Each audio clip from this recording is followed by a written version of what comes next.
anak-anak, apa kabar? Di pertemuan kali ini, kita akan kembali mereview materi kelas 7 yang pernah kita bahas bersama-sama waktu di kelas. Review materi yang akan kita bahas hanya sebagian besarnya saja, tidak menyeluruh. Pembelajaran IPS itu memuat 4 kategori.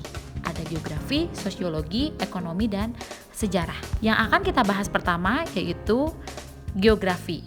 Nah, waktu kelas 7, kita belajar mengenai keadaan alam Indonesia. Kira-kira di dalamnya ada apa aja sih? Pertama, letak geografis Indonesia. Letak geografis di Indonesia sejatinya seperti yang ada di gambar dibagi menjadi antara 2 benua dan 2 samudra. Bahkan Indonesia sebagai titik persilangan kegiatan perekonomian dunia. Seperti yang pernah dibahas, ini sangat menguntungkan bagi Indonesia.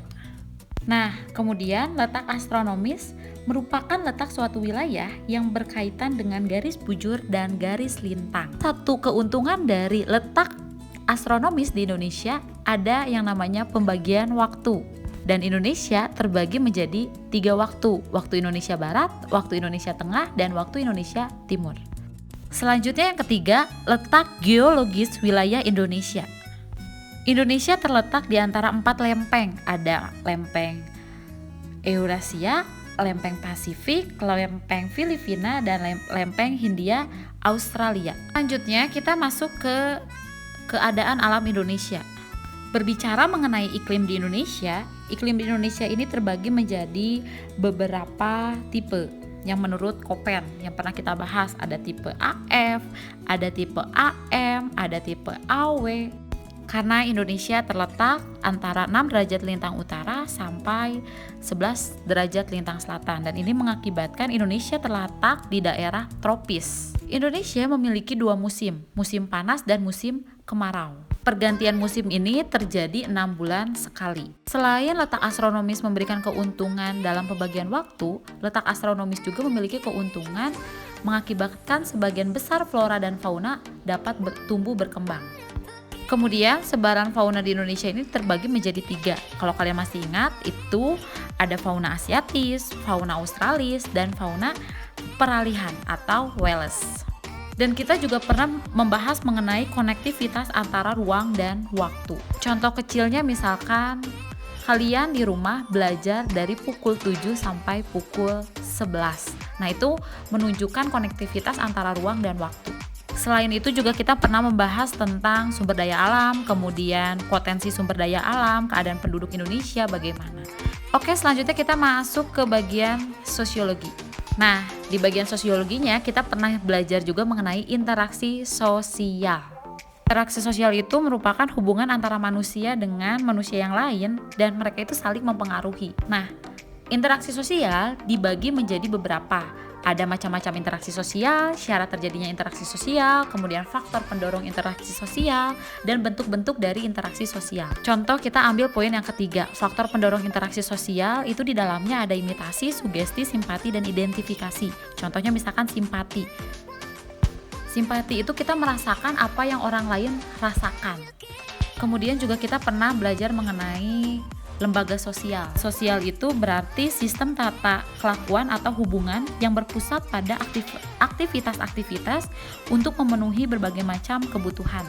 Dalam kelembagaan sosial, di sini ada syarat normal berlembaga, kemudian ciri-ciri lembaga, kemudian fungsi lembaga itu untuk apa, dan selanjutnya jenis-jenis kelembagaan.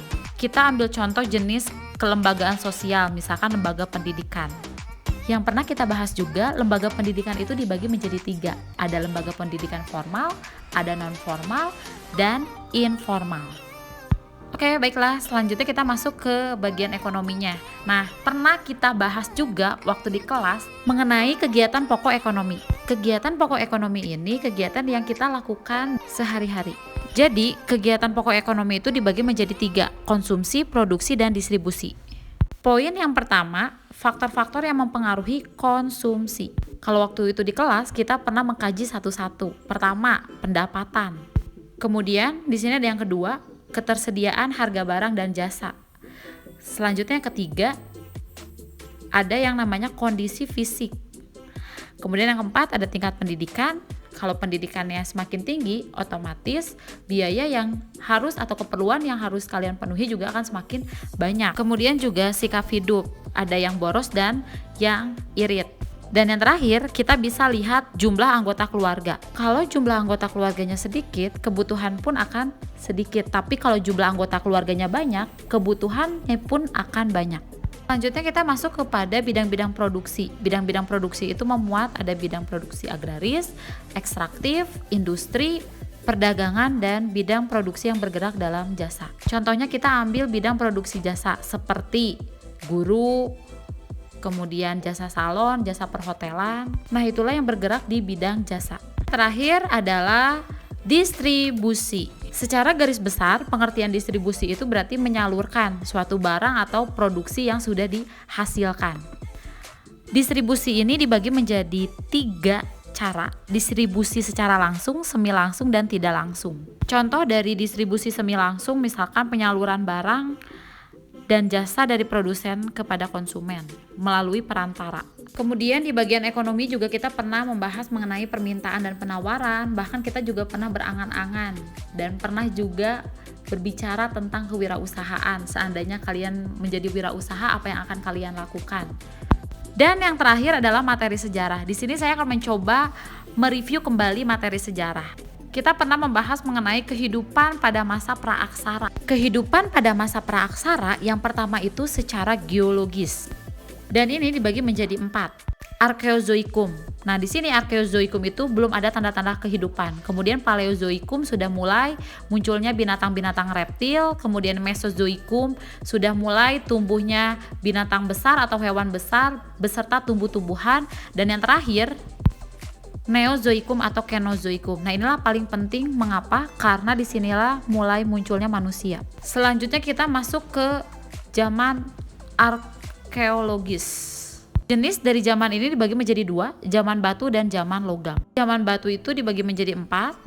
Salah satunya megalitikum. Megalitikum ini terkenal dengan batu besar, di mana berfungsi sebagai pemujaan terhadap roh nenek moyang atau penyimpanan mayat. Mayatnya manusia purba tentunya. Manusia purba itu contohnya Meganthropus paleozavanicus, Pithecanthropus, Homo erectus, dan manusia purba yang menyerupai manusia saat ini, yaitu Homo sapiens. Yang uniknya lagi dari manusia purba ini, yang tadinya mereka sangat bergantung pada alam, tapi lama-kelamaan mereka sudah bisa menyesuaikan hidupnya dengan bercocok tanam. Selanjutnya di materi kelas 7 juga kita pernah belajar mengenai Hindu-Buddha.